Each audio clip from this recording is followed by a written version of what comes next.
एक दृश्य की कल्पना करना बड़ा दिलचस्प है। हम्म। दुनिया का सबसे महान ऋषि जिसने वेदों को संकलित किया, महाभारत की रचना की, वो पसीने से लथपथ धूल में रेंगने वाले एक छोटे से कीड़े के सामने खड़ा है। हाँ। और मजे की बात यह है कि वो कीड़ा उस महान ऋषि को जीवन और ब्रह्मांड का एक ऐसा पाठ पढ़ा रहा है जो जो उनकी सारी समझ को ही पलट कर रख देता है। बिल्कुल। तो आज के इस विस्तृत और गहरे विश्लेषण में स्वागत है। आज जो स्रोत हमारे पास हैं वो कोई साधारण स्रोत नहीं है। एकदम सही कहा। इनमें महाभारत के अनुशासन पर्व के बहुत ही गूढ़ अंश हैं और हिंदू धर्म में कर्म और अहिंसा के दार्शनिक सिद्धांत भी शामिल हैं। और सबसे महत्वपूर्ण बात, महर्षि वेदव्यास और उस तुच्छ से दिखने वाले कीड़े के बीच हुई एक अकल्पनीय बातचीत का पूरा वृत्तांत है। हाँ, तो आज का हमारा मुख्य उद्देश्य बस ये समझना है कि कैसे उस छोटे से जीव ने महर्षि वेदव्यास को ये मानने पर मजबूर कर दिया कि अहंकार से भरा एक इंसान उस कीड़े से भी अधिक गहरा गुजरा हो सकता है। देखिए, ये संवाद सिर्फ एक पुरानी पौराणिक कथा नहीं है। मतलब ये दर्शन शास्त्र की उन मौलिक बहसों में से एक है जो मानव अस्तित्व की नींव को टटोलती है। अच्छा। हाँ, ये स्वतंत्र इच्छा बनाम नियति वाली वो बहस है जो ये सवाल उठाती है कि क्या हमारे जीवन की डोर हमारे ही हाथों में है या कोई अदृश्य शक्ति उसे नियंत्रित कर रही है। ये तो बहुत ही गहरा विषय है। तो चलिए सबसे पहले उस पृष्ठभूमि को समझते हैं जहां से ये पूरी घटना शुरू होती है। बिल्कुल। तो महाभारत का जो महाविनाशकारी युद्ध था वो समाप्त हो चुका है। कुरुक्षेत्र की भूमि रक्त से लाल है, हर तरफ मतलब बस शोक और मृत्यु का माहौल है। और युधिष्ठिर का क्या हाल है उस समय? युधिष्ठिर, जो अब हस्तिनापुर के राजा बन चुके हैं, वो इस अपार संहार को देखकर बहुत गहरे अवसाद में डूब गए हैं। उन्हें लगता है कि जीवन केवल एक पीड़ा है और ये सारा राजपाट व्यर्थ है। हाँ, ये बहुत स्वाभाविक है इतने बड़े युद्ध के बाद। सही बात है। तो उनके इस भयंकर मानसिक द्वंद्व को शांत करने के लिए भगवान कृष्ण उन्हें भीष्म पितामह के पास भेजते हैं, जो उस समय शरशैया पे थे। है ना? बिल्कुल। वो तीरों की शैया पर लेटे हुए अपनी इच्छा मृत्यु की प्रतीक्षा कर रहे थे। तो युधिष्ठिर के मन में जो जीवन के मूल्य को लेकर अविश्वास पैदा हो गया था ना, उसे दूर करने के लिए भीष्म उन्हें वेदव्यास की पुरानी घटना सुनाते हैं। ये कहानी वाकई में बहुत दिलचस्प है। हाँ, भीष्म बताते हैं कि वेदव्यास एक बार जंगल के एक बहुत ही संकरे रास्ते से गुजर रहे थे। तभी उन्होंने देखा कि एक छोटा सा कीड़ा जो जमीन पर रेंग रहा था, वो अचानक बहुत बदहवासी में भागने लगा। वो अपनी पूरी ताकत लगाकर भाग रहा था क्योंकि उसके ठीक पीछे एक विशाल और भारी भरकम बैलगाड़ी आ रही थी। बाप रे! हाँ, वो कीड़ा उस बैलगाड़ी के लकड़ी के बड़े पहिए और बैलों के खुरों के नीचे कुचले जाने के खौफ से कांप रहा था। वो बस किसी तरह अपनी जान बचाना चाहता था। अब देखिए, यहाँ पर एक बहुत ही स्वाभाविक मानवीय धारणा सामने आती है। मतलब हम इंसान आमतौर पे ये मान लेते हैं कि जो जीव विकास के क्रम में हमसे बहुत निचले स्तर पर हैं, उनका जीवन केवल कष्ट और पीड़ा से भरा है। हम अक्सर यही सोचते हैं कि उनका जीवन तो व्यर्थ है। हाँ, और शायद मृत्यु उनके लिए एक तरह का मोक्ष या छुटकारा है। महर्षि वेदव्यास जो इतने बड़े ज्ञानी थे, वे भी उस क्षण अपनी इस मानवीय सोच से बच नहीं पाए। उन्होंने भी यही सोचा ना? बिल्कुल। उन्होंने उस कीड़े को हांफते हुए देखकर कहा, हे क्षुद्र जंतु, तुम इतनी तेजी से कहां भागे जा रहे हो? तुम तो इस नीच कीट योनि में हो। ना तुम्हें रूप का बोध है, ना बुद्धि है। मतलब उनके हिसाब से तो वो जीवन एक श्राप था। हाँ, उन्होंने सीधा कह दिया कि तुम्हारे लिए तो मर जाना ही बेहतर है। ये मृत्यु तो तुम्हारे लिए एक वरदान साबित होगी।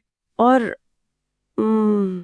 यहीं पर वो घटना घटती है जो वेदव्यास के और असल में पूरी मानव जाति के इस दृष्टिकोण को जड़ से हिला देती है। तो कीड़े ने क्या किया? कीड़ा भागना छोड़कर रोकता है और वो वेदव्यास की बात का जो उत्तर देता है वो हमारे स्रोतों के अनुसार अहिंसा और चेतना के सबसे गहरे सिद्धांतों को उजागर करता है। वो क्या कहता है? वो कहता है कि महर्षि, हर जीव को अपना शरीर और अपना जीवन बेहद प्रिय होता है। वो स्पष्ट करता है कि वो इस कीट शरीर में भी अपने स्तर के सुख भोग रहा है। उसे भी अपनी जान प्यारी है। मतलब उसे भी दर्द का एहसास होता है। बिल्कुल। और वो किसी भी कीमत पर उस दुख से बचना चाहता है। अगर हम इस संवाद को अनुशासन पर्व के उन अध्यायों से जोड़कर देखें तो ये देहो देवालय की अवधारणा को सिद्ध करता है। देहो देवालय, इसका मतलब है कि शरीर ही मंदिर है। हाँ, एकदम सही।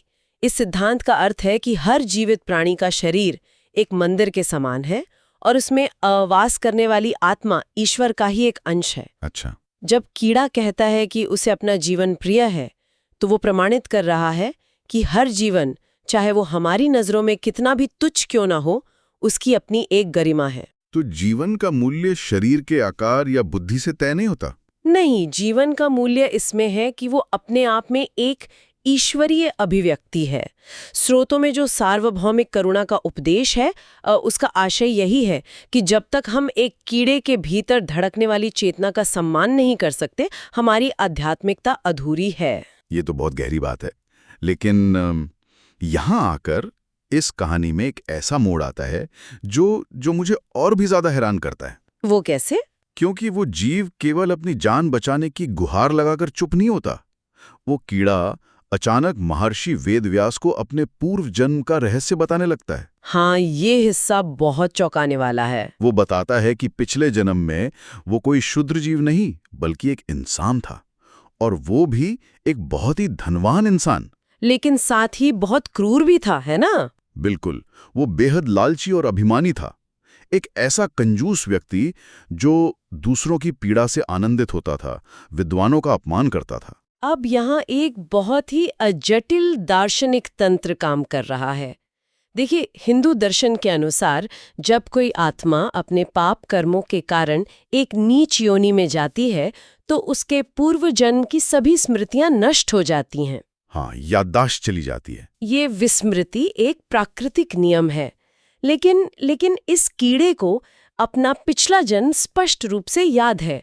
सोचने वाली बात है कि ये कैसे संभव हुआ। हाँ, और स्रोतों में इसका कारण बहुत ही स्पष्टता से दिया गया है। कीड़ा स्वयं बताता है कि जीवन भर घोर पाप करने के बावजूद अनजाने में ही सही उससे 2 अच्छे कर्म हो गए थे। वो 2 कर्म क्या थे? पहला, उसने अपनी बूढ़ी माँ की सच्चे मन से सेवा की थी। और दूसरा?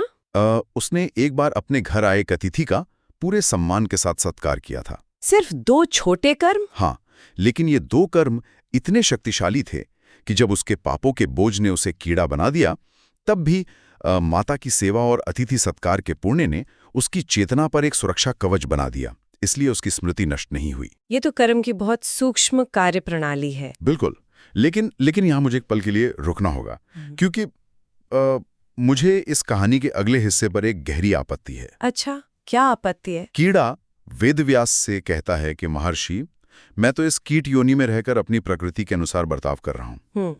लेकिन जरा उन इंसानों को देखिए जिन्हें इतना श्रेष्ठ शरीर और बुद्धि मिली है। हाँ। वो कहता है कि इंसान लालच और अहंकार में अंधे होकर हम कीड़ों से भी गया गुजरा आचरण कर रहे हैं। 1 मिनट, हम इंसानों ने विज्ञान का निर्माण किया, कलाएं बनाई, और एक कीड़ा कह रहा है कि हम उससे भी बदतर है। मैं समझ सकता हूँ, ये थोड़ा अजीब लगता है। क्या विकास के क्रम में इंसान बनना कोई उपलब्धि नहीं है? ये दावा तो सरासर अतिशयोक्ति लग रहा है। ये आपत्ति बहुत ही स्वाभाविक है, लेकिन वेदव्यास को इस कीड़े की बात में कोई अतिशयोक्ति नजर नहीं आई, बल्कि उन्हें इसमें एक नग्न सत्य दिखाई दिया। वो कैसे? स्रोतों में इस बात का बहुत सूक्ष्मता से विश्लेषण किया गया है।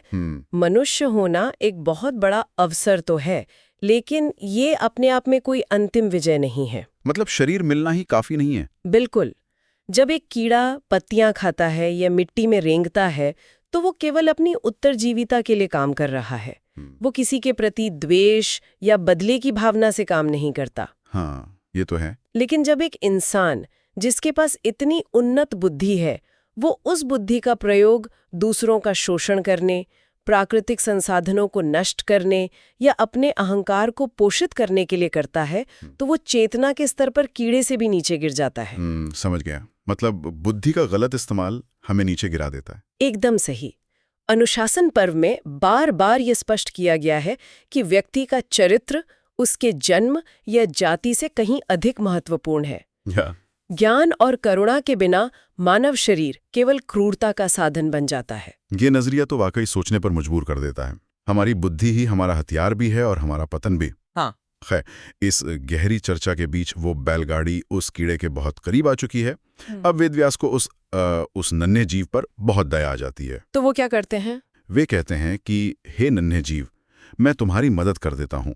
मैं अपनी शक्ति से तुम्हें यहाँ से उठाकर सुरक्षित स्थान पर रख देता हूँ ताकि तुम्हारी जान बच जाए। एक महर्षि खुद मदद का प्रस्ताव दे रहे हैं। बिल्कुल। अब कोई भी सामान्य जीव तुरंत इस प्रस्ताव को स्वीकार कर लेगा, लेकिन वो कीड़ा इस दिव्य मदद को सिरे से ठुकरा देता है। ये बहुत ही महत्वपूर्ण बिंदु है। अब यहाँ मैं फिर से उलझ गई हूँ।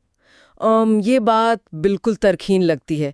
जब मृत्यु सामने खड़ी है और स्वयं वेदव्यास जीवन दान दे रहे हैं, तो कोई भी कहेगा कि हाँ, बचा लीजिए। ये बेवकूफ़ी लग सकती है। हाँ, ये मदद ठुकराना तो कोरी बेवकूफ़ी ही लग रही है। आखिर क्यों कोई जानबूझकर बैलगाड़ी के नीचे कुचल जाना चाहेगा? ऊपरी तौर पे ये बेवकूफ़ी लगती है, लेकिन असल में ये इस पूरी कथा का सबसे क्रांतिकारी दार्शनिक बिंदु है। कीड़ा वेदव्यास की मदद लेने से इनकार करते हुए जो तर्क देता है, वो कर्म के पूरे विज्ञान को खोल कर रख देता है। वो क्या तर्क देता है? कीड़ा कहता है कि श्रम रहित पराश्रित जीवन विकास के द्वार बंद कर देता है। इसका सरल शब्दों में क्या मतलब हुआ? इसका अर्थ है कि बिना अपने हिस्से का संघर्ष किए केवल दूसरों की दया या मुफ्त की मदद पर निर्भर रहने वाला जीवन हमारी आत्मा की वास्तविक प्रगति को हमेशा के लिए रोक देता है। अच्छा, मतलब शॉर्टकट लेना नुकसानदेह है। बिल्कुल। अगर हम इस तर्क को अनुशासन पर्व के अध्याय 6 में वर्णित स्वतंत्र इच्छा बनाम नियति की बहस से जोड़ें, तो चीजें एकदम स्पष्ट हो जाती हैं। वहां मानव के वर्तमान प्रयास या कर्म को एक जूती हुई जमीन माना गया है। और भाग्य को क्या माना गया है? भाग्य या नियति को एक बीज के रूप में दर्शाया गया है। इसका मतलब है कि केवल अच्छे बीज के होने से फसल नहीं उगेगी जब तक कि जमीन को जोता ना जाए। बिल्कुल सटीक।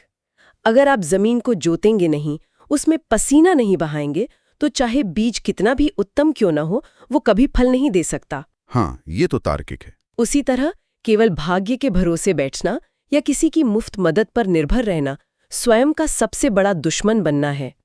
कीड़ा जानता था कि अगर वेदव्यास उसे बचा लेंगे तो उसका भौतिक शरीर तो बच जाएगा, लेकिन वो अपने पापों का फल नहीं भुगत पाएगा। हाँ, कर्म का कठोर नियम कहता है कि आपको अपने हिस्से का संघर्ष खुद सहना होगा। अगर वो बच गया तो हमेशा के लिए उसी तुच्छ कीट योनि में फंसा रह जाएगा। ये सुनकर मुझे स्रोतों में दिए गए उस प्रासंगिक उदाहरण की याद आ रही है जिसे अक्सर डॉक्टर सर्वपल्ली राधाकृष्णन के दर्शन से जोड़ा जाता है। उन्होंने जीवन की तुलना ताश के खेल से की थी। हाँ, वो एनालॉजी बहुत सटीक है। मतलब इंसान ये तय नहीं कर सकता कि जब जीवन का खेल शुरू होगा तो उसे कौन से पत्ते मिलेंगे। हम इंसान के रूप में जन्म लेंगे या कीड़े के रूप में, ये हमारी नियति है। लेकिन उन पत्तों के साथ खेल को कैसे खेलना है, ये हमारी स्वतंत्र इच्छा है। एक चतुर खिलाड़ी खराब पत्तों के साथ भी बेहतरीन खेल दिखा सकता है। बिल्कुल। और उस कीड़े ने अपने खराब पत्तों को खुद खेलने का फैसला किया। उसने तय किया कि वो पूरी ताकत से भागेगा, लेकिन अगर कुचल गया तो वो उसे कर्मों के दंड के रूप में स्वीकार करेगा। और यही उसकी सबसे बड़ी आध्यात्मिक विजय थी। उसने अपने कर्मों की जिम्मेदारी खुद ली। तो फिर क्या हुआ? क्या वो कुचला गया? हाँ, वो पूरी ताकत से भागा, लेकिन अंततः बैलगाड़ी के पहिए के नीचे आ गया और उसकी मृत्यु हो गई। लेकिन हिंदू दर्शन में ये मृत्यु कोई अंत नहीं था, बल्कि एक नई शुरुआत थी। ये एक बहुत ही लंबी विकास यात्रा का पहला कदम था। और ये यात्रा सचमुच रोंगटे खड़े कर देने वाली है, क्योंकि यहाँ से चेतना के विकास का वो चक्र शुरू होता है जो स्पष्ट करता है कि आत्मा खुद को कैसे शुद्ध करती है। मरने के बाद वो कीड़ा साही के रूप में जन्म लेता है। साही मतलब वो जीव जो हमेशा भय में जीता है और कांटों के आवरण में रहता है। हाँ, उसके बाद वो सूअर बनता है जो गंदगी में जीवन बिताता है। फिर वो हिरण बनता है जो जंगल में हमेशा शिकार होने का डर से भागता रहता है। ये सब उसके पिछले जन्म के तामसिक स्वभाव को भोगने का तरीका था। बिल्कुल। फिर वो एक पक्षी बनता है और उसके बाद मानव योनियों में प्रवेश करता है।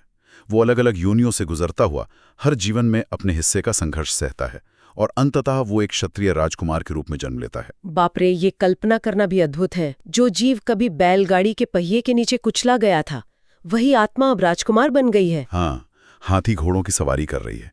लेकिन इस यात्रा की सबसे खास बात यह है कि राजकुमार बनने के बाद भी उस आत्मा को अपना वो कीट रूप याद रहता है। और महर्षि वेदव्यास से हुई वो मुलाकात भी। बिल्कुल। जब वो राजकुमार बड़ा होता है तो उसकी मुलाकात एक बार फिर वेदव्यास से होती है और वेदव्यास उसे एक बहुत कठोर सत्य याद दिलाते हैं।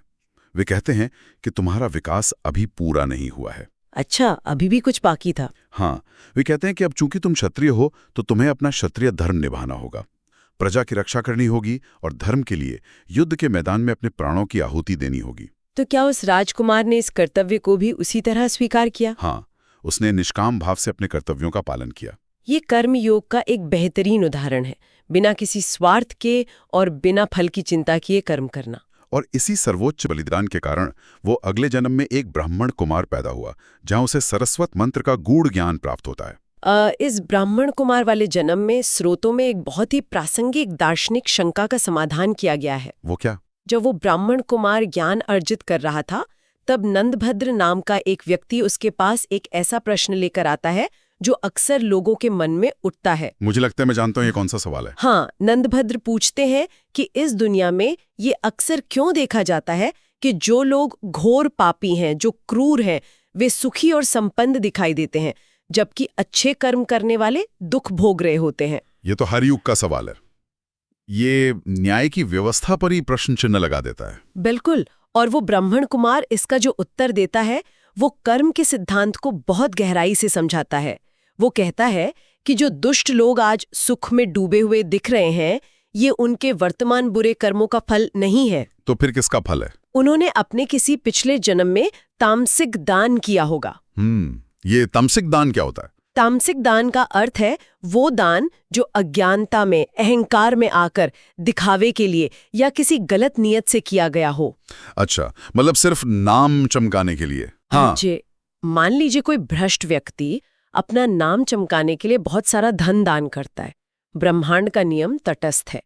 चूंकि उसने दान किया था, कर्म का नियम उसे अगले जन्म में ढेर सारी संपत्ति दे देता है। लेकिन चूंकि उस दान के पीछे की भावना मलिन थी, वो स्वार्थ से भरी थी, इसलिए कर्म का नियम उसे अशांति और संतुष्टि नहीं देता। बाप रे, ये तो बहुत सूक्ष्म है। ऐसे लोगों के पास महल तो होते हैं, लेकिन उनका मन कभी सत्य या शांति में नहीं लगता।